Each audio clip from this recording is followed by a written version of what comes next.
Okay, good morning, everyone. We're going to get started with a primer. My name is Kaitlin Samocha, and I'm currently a postdoc with Mark Daley here and at MGH. And it's really exciting to be able to talk to you today about studying de novo variation and studying genes that appear to be intolerant to mutation or constrained against mutations within the human population. So you might be wondering what de novo variation and constraint have to do with each other. The big thing is that they both use this mutational model. So I will be discussing this mutational model in detail later, but this is the basis of both of these. In many ways, you can think of me as round 3 of a number of primers on studying rare variation. So a few weeks ago, we had Ben Neal doing the more classical rare variation approaches. And then just before Thanksgiving, Daniel MacArthur was talking about these large aggregation databases such as ExAC and nomad, which we're using to study the variation patterns within the human population. So I'm really using pieces from both of these talks as the basis of my work. I'll remind you of what is relevant for my talk, but these two will also be helpful for you to understand studying rare variation within populations. So kind of the issue with studying rare variation, and Ben went into a lot of detail on this, is that if you try to use the tests that we use on common variation for rare variation, they just fail. So this is a QQ plot for about 2,800 cases with schizophrenia and about 4,300 controls. And here they took a minor allele frequency of 1% and all of the variants that were rarer than that. And this QQ plot shows on the x-axis, the expected p-values from these association tests, and on the y, the observed values. And you'd expect, if it's null, that they should fall along this diagonal line. However, when you do this testing of rare variants, you see that they're deflated. And the reason is because you're underpowered. These variants just don't have enough observed counts for you to be able to use this type of testing methods that have been discussed before. So Ben went through a lot of different ways of population genetic modeling and how you should start to approach it, but the big take-home point is that you need really, really large sample sizes if you're going to try to do case control analyses of rare variants. So this was his take-home figure from his talk. On the x-axis here is increasing selection. So the further right you are, the more deleterious the phenotype, the disease that's caused by this variant or set of variants is. So over here, this is very, very severe, and this is weaker selection. And on the y-axis is the number of cases you need, assuming infinite number of controls, essentially, in order to find an association. These colored lines are varying effect sizes, but if you kind of make this into a table, what we see is that for weak selection, with an effect size of 20, maybe you only need 260 cases in all of those controls I mentioned. But as you move to stronger and stronger selection, or as you move to variants or classes of variants that have smaller effect sizes, you need really, really large case sample sizes, up to 2.8 million in this corner over here. So really, if you're going to try to do rare variant association studies, you're going to need a lot of cases. So there's some strategies to get around this, and Ben really went through all of it, and it's also discussed in this Zuck et al. 2014 paper. But you can focus only on those mutations that are disrupting, can start to filter your missense variants, so you're including those that appear to be most likely to be contributing. You can use isolated populations like Finland, or you have to start aggregating in other ways. Another strategy that he mentioned but didn't go through was studying de novo variation. So de novo variation is variation that's seen in a child but not seen in their parents. So this is in their somatic genome overall. So here, if dad and mom both have AA at a particular site, the child might have AC. And that C allele, that's our de novo variant overall. So given the fact that DNA has this natural property of mutating all the time, we expect to see about 70 to 100 de novo variants in everyone's genome. Everyone in this room has 70 to 100 de novo variants in their genome. They just happen. Given that number, we expect to see maybe one in exome. Unfortunately, to find these, or not so unfortunately anymore, you have to sequence. So these are not really on chips. This is sequencing 3 individuals to find all of these rare variants. But a pro of studying these incredibly rare, newly arising variants is the fact that they can be more deleterious than the ones that you see at higher allele frequencies in the population. So, for example, this de novo allele here could lead to the complete inability to have children. That means that this would never, ever, ever be passed on. You're not going to see it in 20% of the population, but you can see it de novo. The only thing that's been removed by selection so far with de novo variants is those that are incompatible with life. So given how large the human population is already and how big our genome is, we would expect that if we sequence the entire world, we should see every single de novo variant that does not lead to embryonic lethality. So a con of this is that these de novo variants, again, I said one an exome, there's a lot of territory in your exome. And if you're trying to do a gene association test with this, they're just not going to pile up very quickly. How many do you really expect per gene? And that's the major struggle here. So why are we even studying this? This is those super low frequency ones that's going to require these massive numbers of cases. But we know de novo variation is important to disease. So here the child is now affected, and we're sequencing both parents and the affected child. And after the exome sequencing work sort of came into its own, there were a bunch of studies that found de novo variants tied to very severe and likely monogenic, or only a couple of genes contributing to these disorders. So Schnitzel-Gideon syndrome, for example, they found de novo missense variants in 10 unrelated people in this one particular gene. Kabuki syndrome is very similar. Of their 10 unrelated individuals in their initial cohort, 8 of those 10 had a de novo protein truncating variant in the exact same gene. And this is incredibly unlikely to happen. Again, if you're expecting 1 per exome, and you take all of these cases and they're all hitting this exact same gene, and they're the same type of change, not the exact same change, I should note, that's extremely unlikely to happen unless these types of variants are actually associated with the disorder. So this, in both of these cases also, they had a number of other patients that had the same types of mutations in these genes, but they couldn't confirm that they were de novo because they didn't have parental DNA. So for this talk, I'm going to be focusing more on the autism spectrum disorders. Now, this early work, these were really severe, and it seemed to be a little more straightforward genetically. When we move into the autism spectrum disorder space, as you'll hear a lot more from Mike Tukowski's group later today, if you stick around for MPG, is that the autism spectrum disorders appear to be more complex in terms of their genetic architecture. So as a very brief definition of the phenotype, this is a collection of severe early onset neurodevelopmental disorders that are characterized by impaired communication, particularly verbal communication. These patients often have repetitive or stereotyped behaviors. So our group and others, using exome sequencing technology, wanted to begin to understand the genetic basis of the autism spectrum disorders. So there had been success studying de novo, so these newly arising C and V, so these massive copy number variants that duplicated a large number of genes or deleted a large number of genes. When you do exome sequencing and you can find these de novo smaller changes, single nucleotide changes or indels, it points to a specific gene. So these are a little easier to interpret biologically.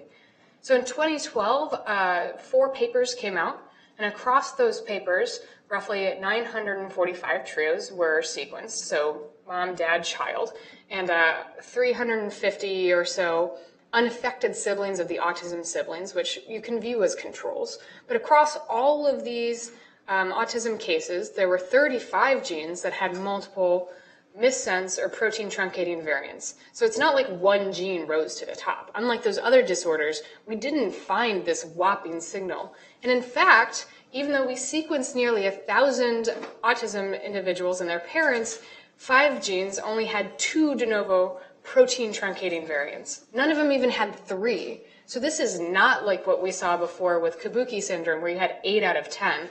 This is, what, 2?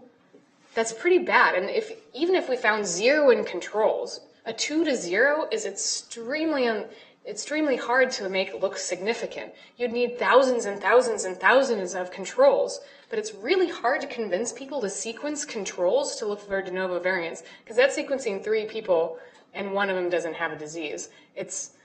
I ideally would like more of these, but trust me, it's hard to convince people to do that. So if you're going to use multiple de novo variants in a gene to indicate that that gene is associated to disease, we're going to have to start sequencing more people. We didn't get the pileups that we were hoping to see. But as you sequence more people, given this background rate of mutation, you're going to see multiple de novo mutations in a gene just by chance. So if we sequence 10,000 control trios, so dad, mom, and the child doesn't have autism, Titan, for example, is definitely going to have multiple de novo variants in it. Titan's a little unfair, I'll say that. It's the biggest gene, it's massive. But plenty of other genes that are much smaller will also start to have pileups. So we need to be able to figure out when we're seeing multiple de novo variants in a gene, is that interesting because it's related to biology, or is that just happening by chance because there is this background rate of mutation? So we really need to have an expectation here. So when we move into our studies of de novo variation, we can evaluate any kind of interesting findings. In order to establish that expectation, we made a model of mutation. So this is the key thing for both the studies of de novo variation and constraint that I'll get into later. So our model of mutation starts with intergenic SNPs from the 1,000 Genomes Project. We chose intergenic SNPs because they should be relatively free of severe selective pressure. And we focused in on regions, intergenic regions again, that were orthologous to chimp. So we have an idea which allele is ancestral, which is the older one, and which is derived. So which way did that mutation move? So let's say we know, for example, this SNP here it used to be a G and then it moved to an A at some point during the human lineage. So now we want to know the probability that we would see that type of mutation. It had been established before we were doing our work that the best way to determine the mutability of a single base is to look one base to the left and one base to the right, so to look at this trinucleotide context. So we pulled that out for all of these intergenic SNPs and used it to create a mutation rate table. So for every trinucleotide mutating to every other trinucleotide, we have a probability of that occurring. Again, it's only this middle base that's changing here. Now, since this is based on human data, we can apply it to any stretch of human DNA. But at the time, and for the most part still now, people are doing exome sequencing. They're only sequencing the coding regions and not the whole genomes. So we applied this mutation rate table to all of the coding base pairs in the human exome, as well as the essential site bases that are on either end of exons. And so for each of these bases, we determined the probability of mutating to the 3 other possible bases and then predicted the change that would have in the protein product, for example, synonymous, missense, etc. So we get, at the end of the day, is a per gene probability of mutation that you can break up by different mutational classes. Now this is a very simple model on its own. It only really takes into account the length of the gene, since we're looking at every single one of these bases, and it takes into account local sequence context. We did make 2 adjustments on top of this. The most important, of course, being sequencing depth of coverage. So if you don't sequence a gene at all, we're not going to see any de novo variants there. We just don't have any reads to call it. So we don't want to expect to see any de novo variants there. This is also really critical for our work later on, but sequencing depth is the biggest thing that we correct for. Secondarily, we correct for the fact that there are these large, megabase scale differences in the mutation rate between humans and other primates, so humans and macaques. And so we make a very modest adjustment for the local large effect mutation rate in all of these scores. So now we have per gene probabilities of mutation that take into account sequence context as well as depth of coverage, and we can use them to analyze some of our de novo variant studies. So ever since 2012, a lot of work has been done into sequencing families where the child has an autism spectrum disorder. And at the end of 2014, 2 papers were released from the Autism Sequencing Consortium and from the Simon Simplex collection that altogether had about 4,000 cases with autism and about 2,000 of these unaffected siblings. So again, these are not true controls, as in they're not from a totally different family, but they do not have autism themselves. So some of the key questions we can have when we're studying de novo variation in these cases is, are we seeing more deleterious variants in our cases than we would expect to see? But most importantly, are there any particular genes that we can highlight because of their burden of these de novo variants? And failing that, potentially we can highlight pathways. And all of this is in a way to associate disease genes or disease pathways with the disease itself. We're trying to pull out the relevant information. So to answer the first question, I'm showing you here is the observed number of de novo events per exome compared to the expected number of de novo events per exome for the 2,000 or so unaffected siblings. So this is broken down by synonymous, missense, and protein truncating variants.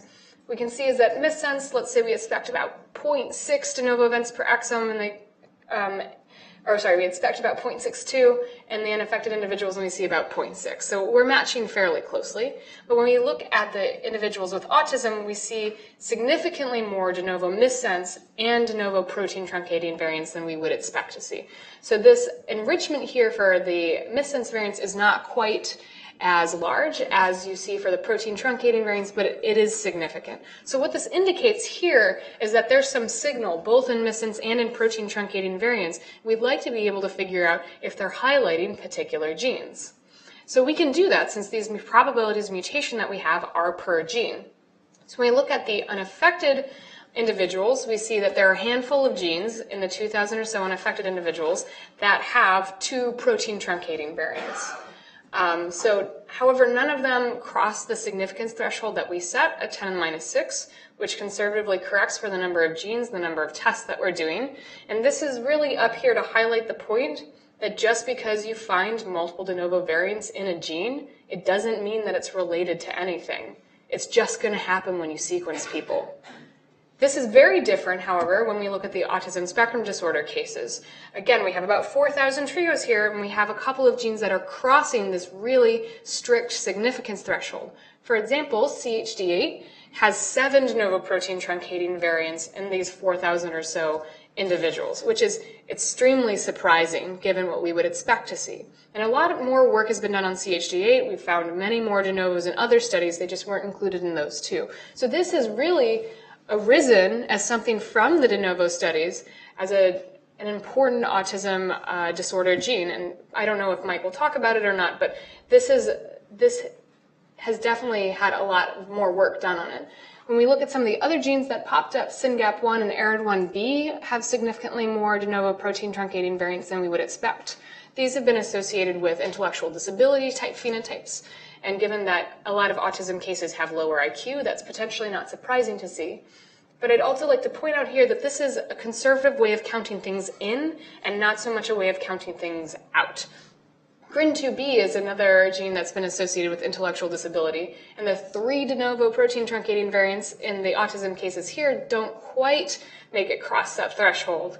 But given that it is affiliated with intellectual disability, maybe it could be contributing to disease in some of these patients as well. But this highlights that maybe not all of the genes that are important are going to get lucky enough to be hit as many times as we need for them to cross that significance threshold that we have. So possibly we can just group things together by pathways or by networks that we know that we hypothesize might be important. And we can use the probabilities of mutation again to evaluate if we're seeing burden on this gene set. So you can use any gene set of interest and determine the expected number of de novo variants that would fall onto that. So let's say, for example, the gene set you're looking at represents 10% of the mutability of the exome. That means that 10% of your de novo variants, synonymous, missense, protein truncating, 10% of all of those should fall onto this gene set just by chance. So if we see 12%, maybe that's not surprising, 30% would be. So the gene set that a lot of people were excited about when we were first doing these autism sequencing studies were the targets of the Fragile X mental retardation protein, or FMRP. This is what's lost that leads to Fragile X syndrome. And Fragile X syndrome, while mostly, again, intellectual disability phenotype, a number of these patients do have autistic-like features. So this is kind of the connection between autism and FMRP. And FMRP is a really critical neuronal RNA binding protein. So a ChIP-seq experiment was done and found about 850 targets of FMRP, and that's the gene set that we're testing for enrichment. So what I'm showing you here is the fraction of these FMRP targets that have a de novo variant split up by synonymous, missense, and protein truncating. The dashed line indicates what we'd expect. So you can see this does actually represent about 10% of the mutability of the exome. And the green bars are for the unaffected individuals. So the unaffected individuals, their distribution of de novo variants doesn't look any different from expectation, or at least not significantly so. But when we look at the patients with an autism spectrum disorder, we are seeing significant, but again, modest enrichment in de novo missense variants for the targets of FMRP, but a very large enrichment when we're looking at the de novo protein truncating variants. So this excess of de novo variants that we were seeing in the autism spectrum disorder patients is falling into particular genes and into particular pathways that appear to be relevant to disease. Okay. Yeah. Just, you pointed to the very high bar of 10 to the minus 8, but you people have now had enough where you've seen several 10 to the minus 7, 10 to the minus 6 in early studies, and then with larger n's.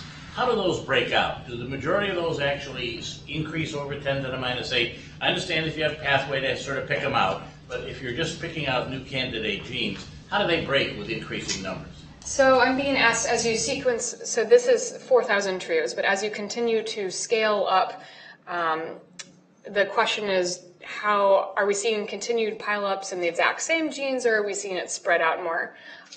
So it depends on the phenotype. For autism, we are seeing that a few more candidates are rising to the top. Some of these genes that I highlighted, the 7 or so that significantly crossed that threshold back here, a few of these had multiple variants in the earlier studies when we only had 1,000 or so. CHD8 continues to just have things piled on.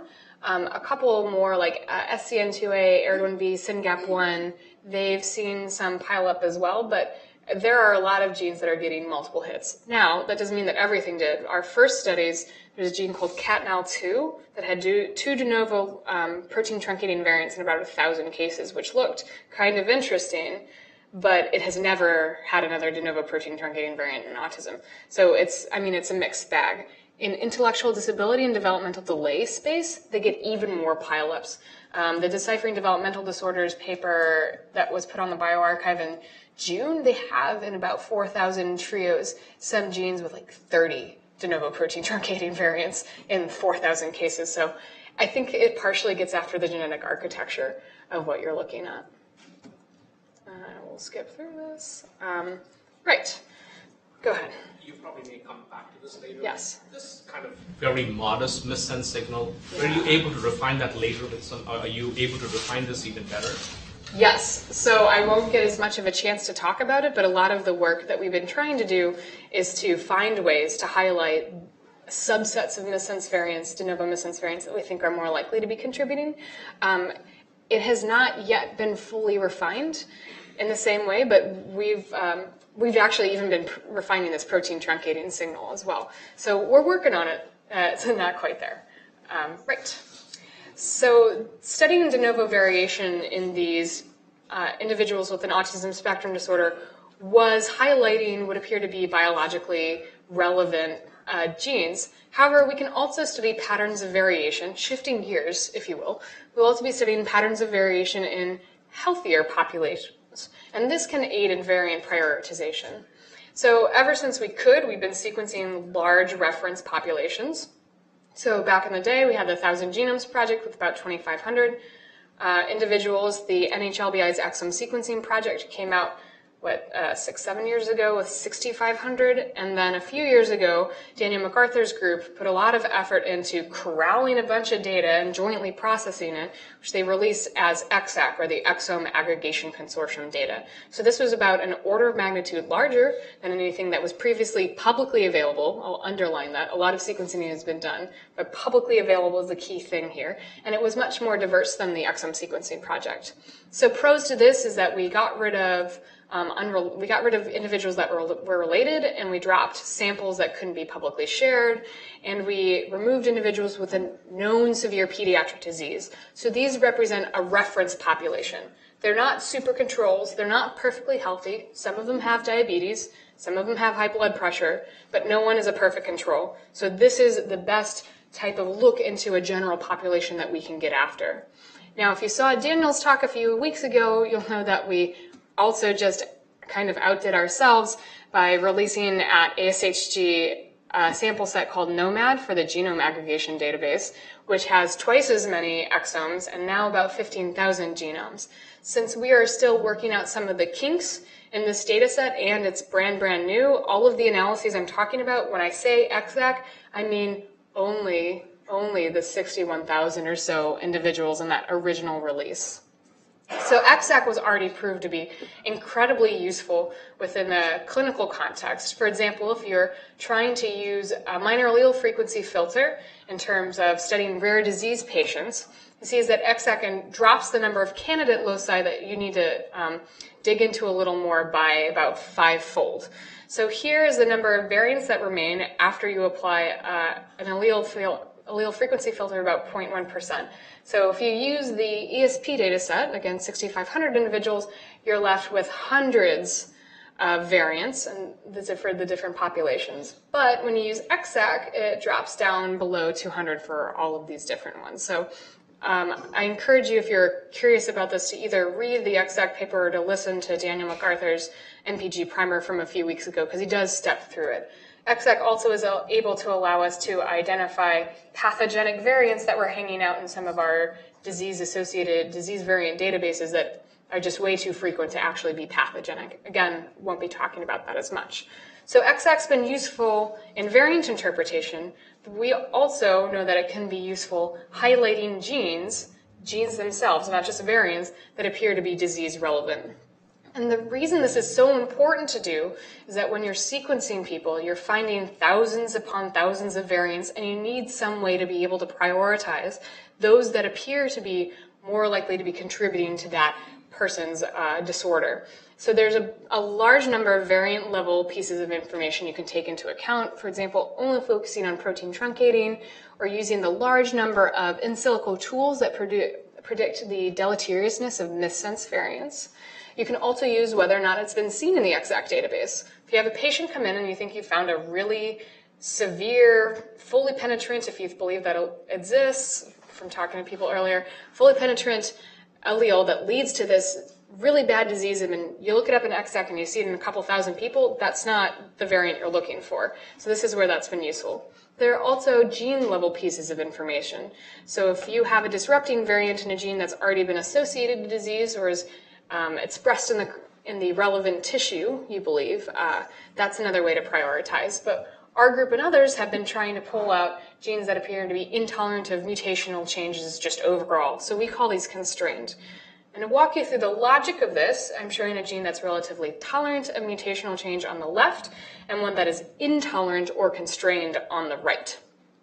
So again, getting back to that natural property of DNA where it's just going to mutate, we're going to see different alleles arise in individuals in this population.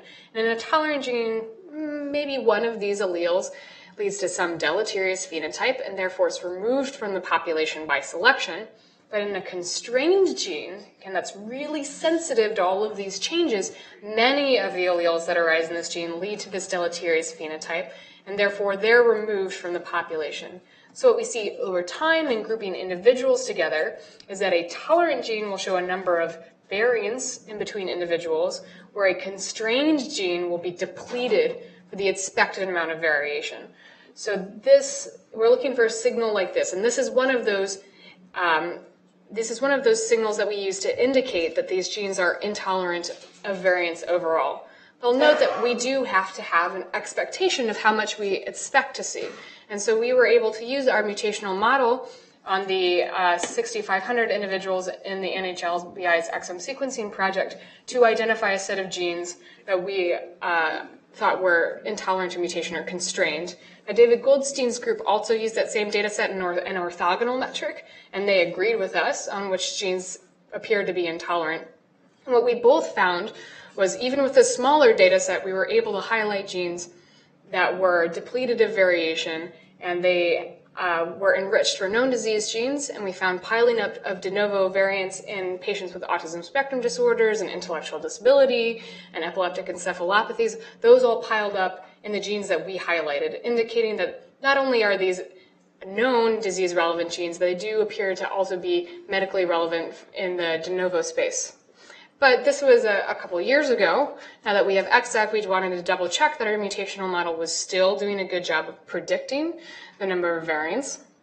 So here I'm showing you in the bottom left corner the correlation between the observed number of rare synonymous variants, rare being a monoallele frequency less than 0.1%, and the number that we predicted from our model. So every one of these little dots, if you can see them, is a gene, and observed is on Y, expected on X, and we see a very tight clustering along the observed expected line, which matches with our R-squared of 0.96. So we are doing, with this relatively simple model, a very good job of predicting synonymous variants.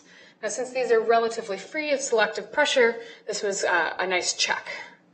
When we look at missense and protein truncating variants, however, we begin to see that this cloud falls off that observed expected line. In particular for protein truncating variants, we're seeing far fewer protein truncating variants across the board than we would expect to see. And this is because protein truncating variants as a class are more deleterious than synonymous variants, again, as a class. So our mutational model is selection neutral. It just says this is how much you should see things popping up. It doesn't deal with any kind of selective pressures at all. So we would expect to see that the protein truncating variants don't match our expectation from this model. So we were able to do these types of analyses to find genes that appear to be missense intolerant, but one of the things that the ExAC database allowed us to do that was incredibly hard, if not impossible to do before with the smaller data sets, was to evaluate the constraint against protein truncating variants. And the reason this is so challenging is because there aren't that many opportunities in any given gene to make a protein truncating variant, if you're thinking of essential splice site disrupting or nonsense mutations, for example. I will also touch upon a little later, trying to refine the signal of missense constraint to regions within genes, but these are analyses that really required a much larger data set than when we were working with before. So focusing on that first point, what we want to be able to do is highlight genes that are extremely, extremely intolerant of losing one of their copies. So these are intolerant of these loss of function variants. And note, I've shifted from protein truncating to loss of function because loss of function here actually indicates some idea about mechanism. So we assume protein truncating variants lead to a loss of function, but that doesn't always happen. So just kind of stick with it. None of you looked super lost, so I'll go with that. Right, so if something's intolerant, extremely intolerant of loss of function variation, we shouldn't see that many within reference populations like ExAC. The mechanism here would be haploinsufficiency. So haploinsufficiency means you need both copies of a gene to be working to maintain a normal phenotype. If you lose even one copy because of a protein truncating variant or because of a loss of function variant, then you get a disease or an altered state. So I can't promise that these are all haploinsufficient, but that appears to be the way that it's working. So we created PLI, or the probability of being loss of function intolerant, to be able to identify a set of genes that we were fairly confident, due to its loss of function depletion, fairly confident are intolerant of loss of function variation. The logic behind PLI is that we assume that there are three natural classes in terms of their ability to tolerate loss of function variation. So there are those genes that can tolerate completely being knocked out, losing both copies, homozygous loss of functions. There are other genes where you can lose one copy, but you can't lose both. So they're tolerant of a heterozygous loss of function, but not a homozygous one. And this final class here is intolerant of even losing one copy. So it's intolerant of a heterozygous loss of function. So you can, yeah. So for this definition, though, by intolerant, that means you don't get to adulthood without being recognized. Yeah, that's actually a point I'm going to make a little later, but these are extremely deleterious. It's not necessarily you don't make it to adulthood. It could just, you could make it to adulthood and not have children, and that's also going to have a pretty bad effect.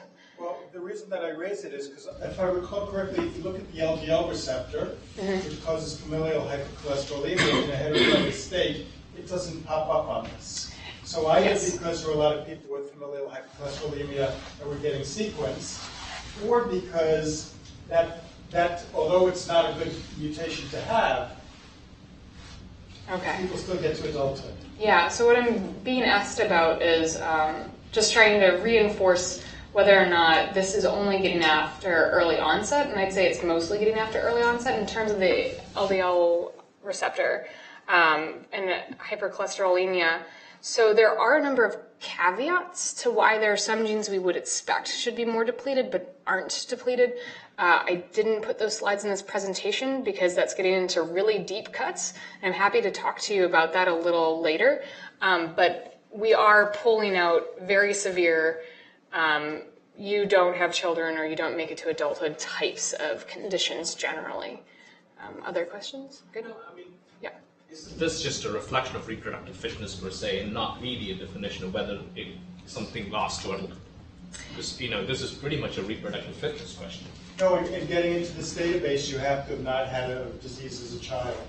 That would exclude. Sure. Again, there might be a few people that slip in, but it's known severe pediatric. If they had something severe, they're probably not being included as a control in other cases, but I have to throw a lot of things like probably in there, right? So you can think of these gene sets as like a null, recessive, and haploinsufficient. So null genes are like olfactory receptors. In the human lineage, it looks like we can mutate them this, that, and every other way. It doesn't appear to have any apparent negative phenotypic consequences. For this middle set, again, they can lose one copy but not both. This is like recessive disease genes. When we look at a set of manually curated recessive disease genes, we see that they have about 46% of their expected loss of function variance. This final set, again, is what we're interested in, those genes that look haploinsufficient. And so a set of established haploinsufficient disease gene have about 9% of expectation. So PLI is really the probability that a gene falls into that last category.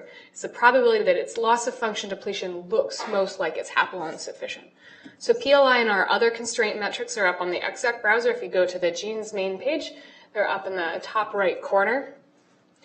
We also have them for download on the ExAC FTP site. But when we're talking about PLI, this is the distribution that we see for all genes. And it's really bimodal, and we've made it that way. We wanted PLI to be a yes-no. This does not get after how severe the selective pressure against something is. It's a yes-no, does it appear to be intolerant. So we drew a line at PLI of 0.9 and said everything above that, this is the set that appears to be likely loss of function intolerant. And across all genes, it's about 17 to 18% of them that fall in this high PLI tail. So we wanted to throw some gene sets at that. We see, thankfully, is that these established haploinsufficient disease genes are enriched in the high PLI tail. And interestingly, it even stratifies with the severity of the disease. So disease genes that cause a more mild phenotype, but in a haploinsufficient manner, so you lose one copy and you get the phenotype, are not as enriched as those that cause more severe early onset, like death in childhood types of phenotypes. So dominant disease genes are also enriched in the high PLI tail, recessive disease genes are depleted, and another control, olfactory receptors, again, those things you can mutate all the way, those are completely absent. If we saw them in this high PLI tail, we were doing something wrong, so it's good they're not there. So just one thing I'd like to note on this slide is that of the 3,200 genes or so in this high PLI tail, only 21% of them have a disease-associated variant in ClinVar. If we use HGMD or OMIM and we start to bring this list up, it rises to maybe 27 or 28%. So that means that the vast majority of these genes that are massively depleted of loss of function variation in the ExAC database have no associated human phenotype. Not all of them will cause disease, but certainly other ones in there will. Possibly this is where embryonic lethals are hanging out. We don't exactly have a very good understanding of embryonic lethality in humans. We've been doing much better in the mouse space on that. We'll definitely find more disease-associated genes in here where we just haven't quite tied disease and disruptions in the gene together. But as was kind of asked before, what is PLI truly capturing? And here it is severe. So if something causes a skin phenotype, but you can still grow to adulthood and have children, or have most of the children you'd be expected to have, then you're not, even if you're haploinsufficient, you're not quite as enriched as something that, again, leads to cardiac arrest at age 7. They work in a dominant or haploinsufficient manner. So these recessive disease genes, again, we know they're important to human disease. Some of them lead to very severe phenotypes, but they don't appear to be as depleted as the haploinsufficient disease genes are. They can tolerate some loss of function variation in the population.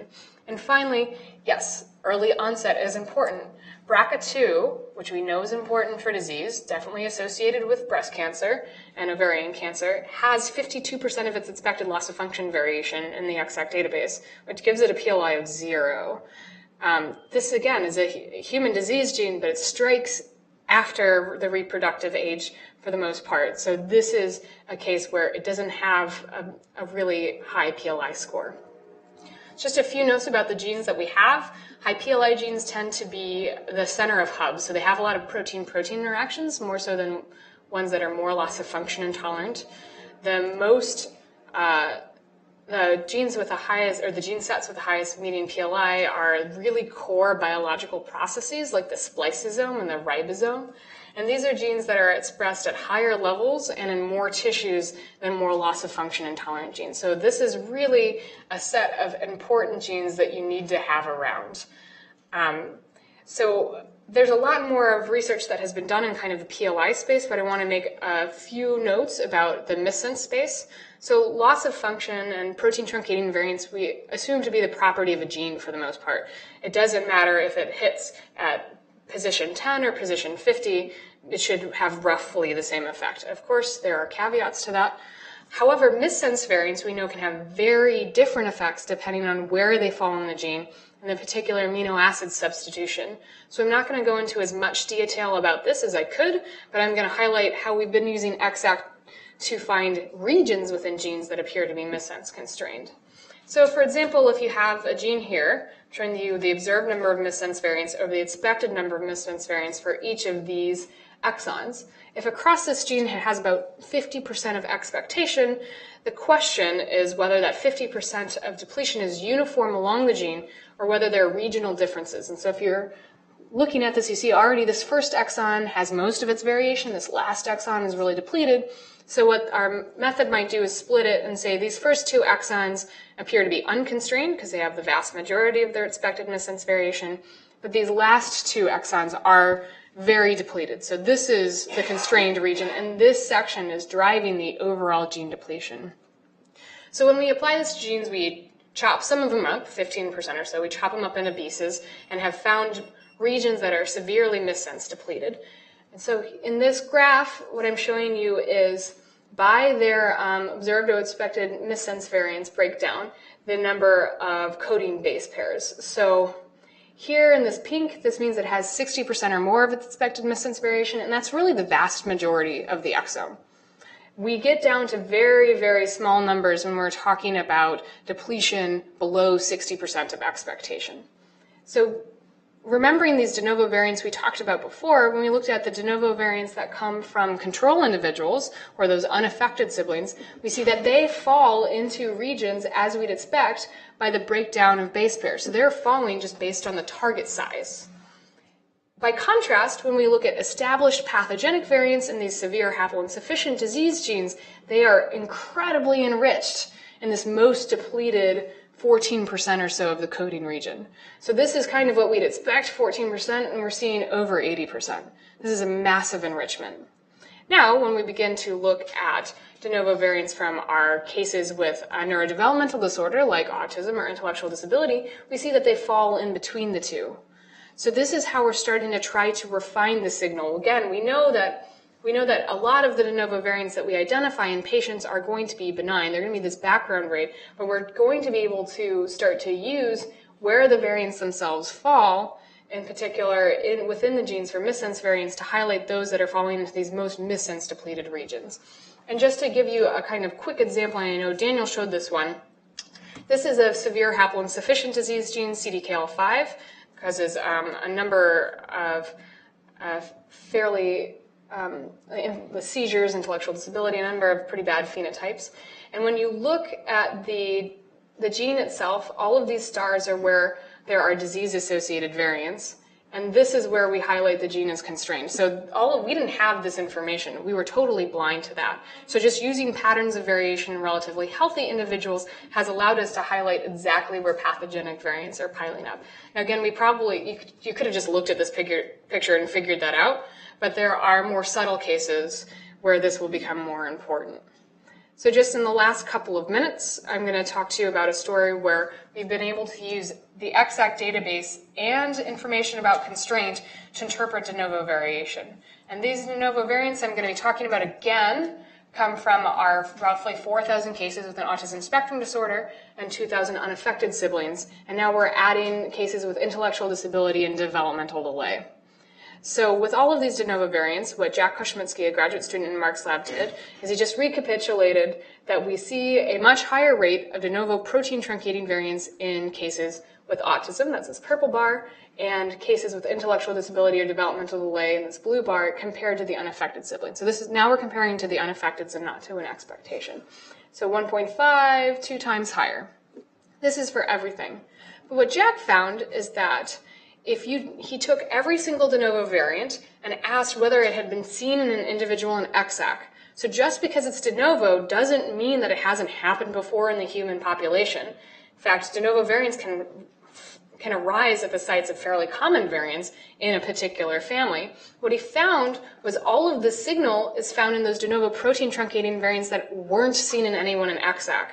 So all of the de novo protein truncating variants, again, these should be the most severe types of variants. If they were seen in an individual in ExAC, there's no difference in the rate in between cases and controls. All of that happens to fall into those de novo protein truncating variants that were not seen in ExAC. And it's not something magical. I mean, if you look at the de novo synonymous variants, it doesn't matter whether you're looking at all of them, those that were in ExAC or those that weren't in ExAC. There's no significant difference between the rates at all. So this is really specific to these protein truncating variants. Yep. Can you go back to Yes. So even the unaffected siblings have a high frequency of de novo mutations that are not in ExAC. Yes. Well, so overall, about 30% to a third of all de novo variants are seen in ExAC. Given the 61,000 individuals, if you look at autism spectrum disorders or schizophrenia or congenital heart disease or or controls, about a third are seen in the ExAC database. So so this is just that representation of about like a third, 2/3 or so. So is the idea that 2/3 of all de novo mutations are bad for you? No, not at all.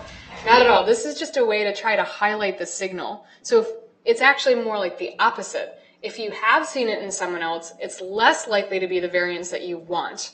It's less likely to be a variant that is contributing to risk because it's been seen in other individuals. Again, this is sort of assuming severe phenotypes like autism or intellectual disability. This might not be the case for other disorders where de novo variation isn't contributing as much.